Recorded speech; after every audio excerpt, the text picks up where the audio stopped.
Bonjour, tu vas voir une méthode simple, rapide et efficace de présentation, de détermination d'une primitive de fonction qui s'écrit sous la forme U' sur U.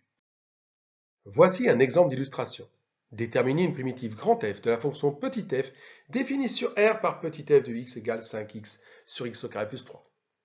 Tu observes que la fonction petit f n'est pas une fonction usuelle, une fonction de référence, et donc c'est pas si simple que ça de déterminer une primitive. Ok, je le concède.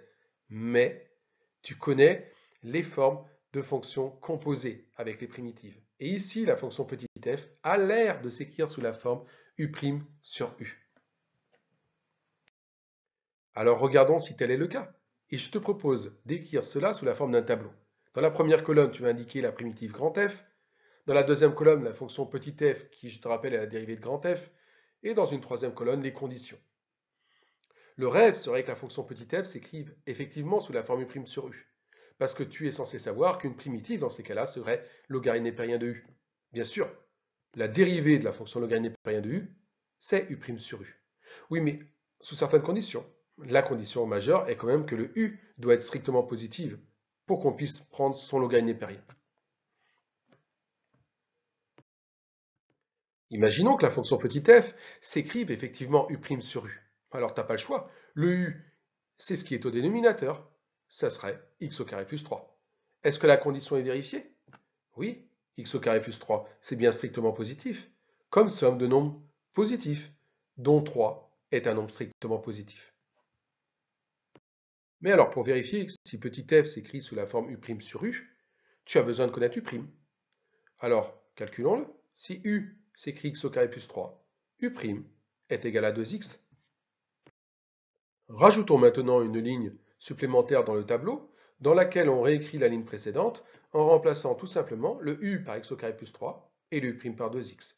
Logarithme népérien de U s'écrit alors logarithme népérien d'x au carré plus 3, et U' sur U s'écrit 2x sur x au carré plus 3.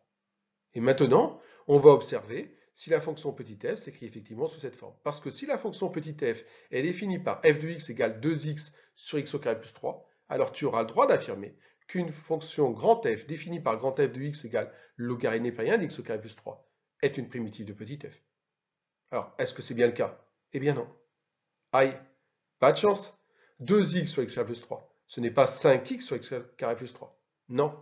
Non, mais enfin, ça n'est pas très loin. À un coefficient multiplicateur près, quand même.